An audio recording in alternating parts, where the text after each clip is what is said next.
Looks like the Jules Kounde saga is finished because we've got a here we go, but it's all Barcelona. They've hijacked another player from us. Yet, Chelsea fans are happy and Chelsea never wanted the player, apparently. Let's get into this. Welcome to the Kavkas View, guys, and today's video is an insightful one. We have got maybe 3-4 days worth of stories. 3-4 days worth of stories to catch up on. Things have settled, the dust has settled, we've got all the facts, and this is what the running order is for today's video. Number one, Kounde's gone now. I'm going to tell you why he's gone, what happened, how it transpired, how Chelsea got used in a drama with Jorge Mendes. Then we've got 3 individuals that are linked with Chelsea: Fofana, Skriniar and Kimpembe. 2 of those players are not going to happen, 1 potentially will, and his friend is actively warming up the saga even more to the point he started removing it from Instagram.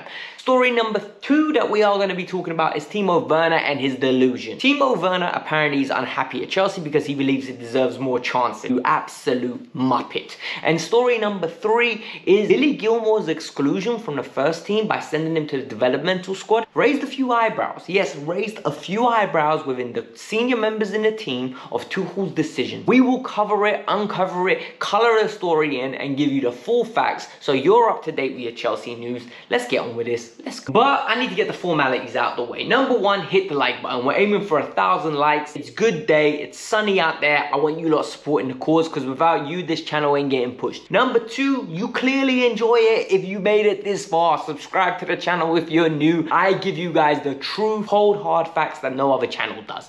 Number 3, in the pinned comment, there's my Instagram. DM me, hit me up about football, and we could talk about worldwide football in general. I'm trying to build a community, grow it, so we have actually accessibility. So I'm not one of those YouTubers that is going to be such a distance from you guys and not talk to you guys. I want to communicate with people that watch my content. I like it. The best way for me to grow ideas of what you want me to do. It's a good development point. And finally, you all wanted this, a fantasy football. Link is down there. Join the Kavkas View Fantasy and show me that you know more about ball than I. I'm telling you, it's not going to happen. I'm going to win the league. There's 66 people that join. It'll be fun if we get around about 200. So let's aim for that. Let's go, guys. All right, we're going to start with the Jules Kounde deal. All right, so Jules Kounde was linked with Chelsea for 18 months. We all know that. He was linked last year, even before, maybe from last January 2021. And the deal was always going to happen, right? That's what we were told. But it was a board signing. Marina, Czech, the collective decided that we are going to go and get Jules Kounde. Once Jules Kounde deal didn't happen because of the transfer limits that Sevilla have upon him, the transfer request, it doesn't happen. So Jules stays. He's upset. He's disheartened.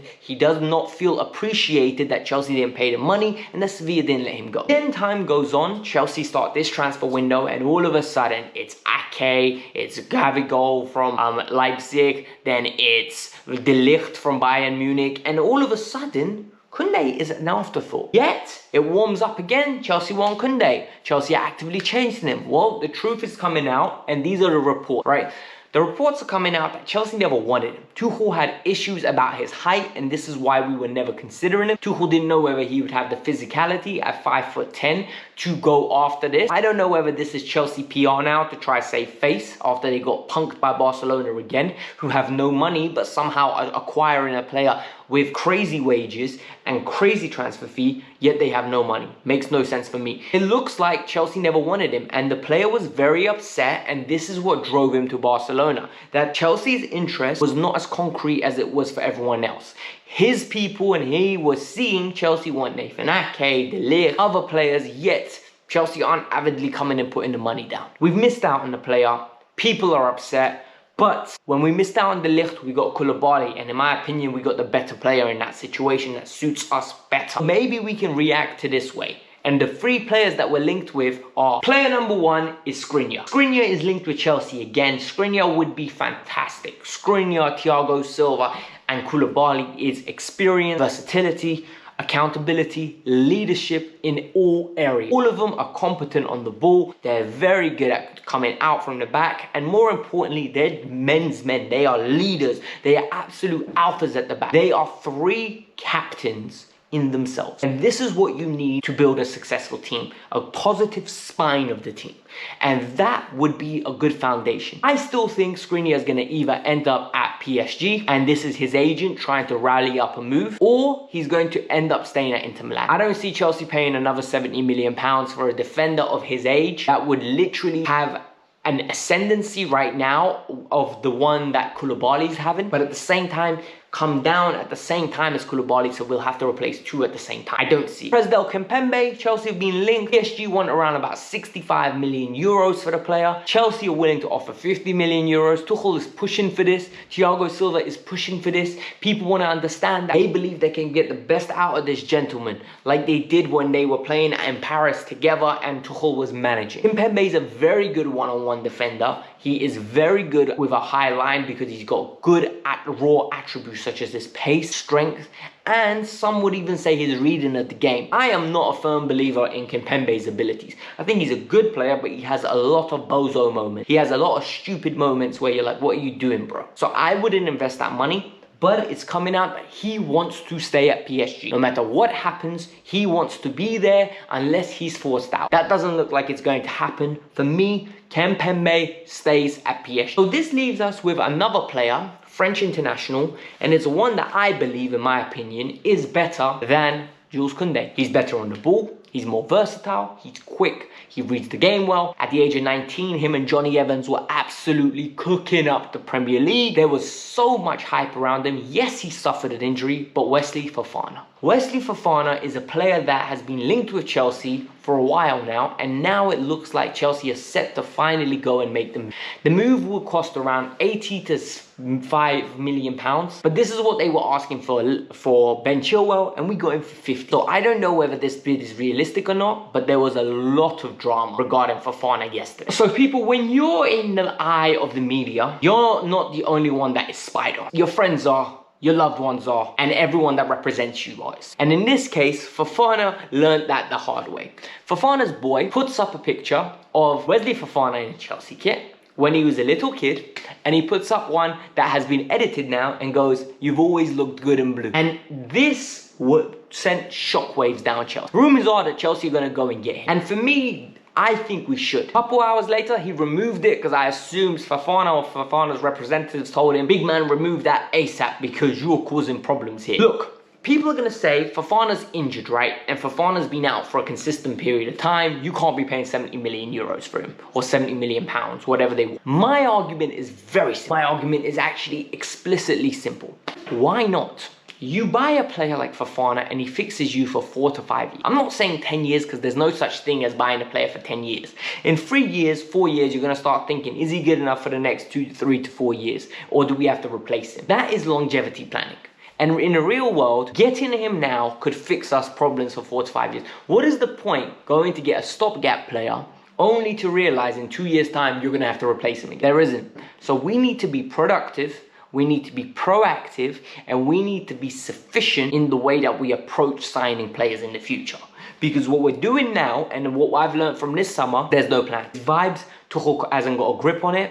Tuchel is making it up as he goes along. Tuchel is literally thinking about one step at a time, and we need to improve that. You know what? It's not fair on Tommy, because Tommy is not a sporting director. He's a coach, he's a manager. He needs someone that has the same ideology as him, same theory, but going out to buy them. And then we can grow as a club. These are my perspectives. I don't know what yours are. Let me know in the comments below, because we need to know who the next centre half is. We are definitely gonna buy one. I'm telling you that now. I'm here to make you laugh now, because sometimes people have no self-awareness. Sometimes I think people are just oblivious that other people have the same experience and the same observation of the present time that they're experiencing.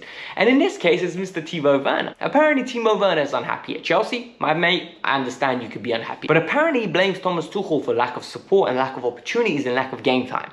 That is absurd. Thomas Tuchel has been extremely loyal to this player. Thomas Tuchel has given this player numerous opportunities, multiple chances to actually secure his place within this first team, and this player has ruined it on every single standpoint that he's ever had. The fact that Timo has only scored 19 goals, I think, in 89 Premier League games is pathetic. This player came with a big price tag around his head.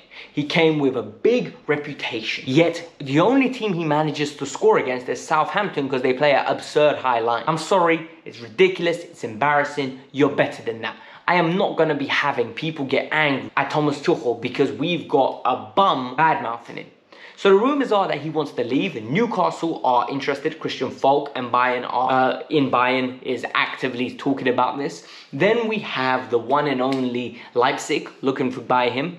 And everything that is pointing to him leaving is a loan with a potential option. Look, just at this point, get him out the club. I'm dead serious. I don't want him around here. He's stinking up the joint. He's taking up a spot. He's getting ridiculously high wages that we do not need to be paying. And for me, if he goes to Germany and bangs, good for him. Let him reignite his career. But his career at Chelsea is done. People will be nice to him because he runs and puts in effort. I want my forwards to actually give me the fundamentals of football. I'm sorry, I don't need you to have effort. It's a minimum. You don't get a round of applause for running. It's your job. Go and do your job. Your job is to score goals. You don't score the goals. You can't be complaining. Have some self-awareness. It's disgusting and embarrassing. Finally, this final point is about how Thomas Tuchel is getting a lot of pressure at this moment in time. Thomas Tuchel, in my opinion, is under the biggest scrutiny he's been since he's become Chelsea man. This man is consistently undermined. He's consistently questioned. And he's consistently compared to Klopp and Guardiola. And this really irritates me. And the reason it irritates me now, the media is making stories up, or they're getting little inkling and they're expanding it to become a catastrophe, to become a predicament, to become a pandemic type incident, to just absolutely expand a little problem and make it into a volcanic eruption. So Billy Gilmour got sent to play with the under-23s because Tuchel said we need to maintain the quality of the training and ensure that there are players that are going to be playing. They are not going to be players just sitting and training. Yet, story comes out that a lot of senior members of the team are very frustrated that Tuchel doesn't know with the exclusion of Billy Gilmour. They're not very happy with it. That's not true. I'm telling you now, that is not true. I don't believe this story because as much as I rate Billy Gilmour better than Gallagher, I don't see players caring that much. I don't see Jorginho, Kante and Kova sitting there, Billy left, that's a bit weird. You know what, we really hope we kept Billy. No, mate, I really don't think that was the issue. But people, I want to know your thoughts. Do you think our manager is getting scapegoated for no reason? Do you think we should have more faith in our manager? And do you think our manager is losing the plot? So I need you to hit the like button, subscribe to the channel, follow me on Instagram, and more importantly, join the Fantasy Football League. It'll be fun to play this year. We can even have a fantasy channel upload every once a week where I tell you what kind of changes I make. But otherwise, guys, this is the Kavkas View. I hope you had a lovely, lovely session of enjoying this video. Peace out, I'm out. Have a nice day.